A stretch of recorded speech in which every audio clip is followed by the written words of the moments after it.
नमस्कार दोस्तों। आज हम पढ़ेंगे section 423 B N S S 2023 यानी अपील की याचिका। ये धारा बताती है कि किसी भी क्रिमिनल केस में अपील किस प्रकार फाइल की जाएगी। सबसे पहले समझते हैं कि अपील क्या होती है।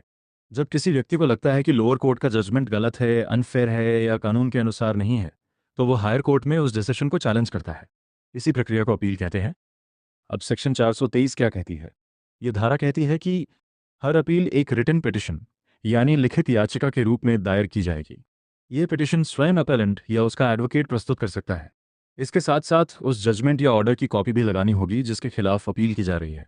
हालांकि कोर्ट चाहे तो विशेष परिस्थिति में जजमेंट कॉपी की रिक्वायरमेंट को रिलैक्स भी कर सकता है। आसान भाषा में समझें। मान लीजिए किसी व्यक्ति को मैजिस्ट्रेट कोर्ट ने सजा दी।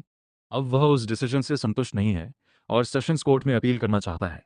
तो वह केवल बोलकर अपील नहीं कर सकता, उसे प्रॉपर रिटन अपील फाइल करनी होगी और साथ में लोअर कोर्ट के जजमेंट की कॉपी भी लगानी होगी। इस सेक्शन का मुख्य उद्देश्य क्या है?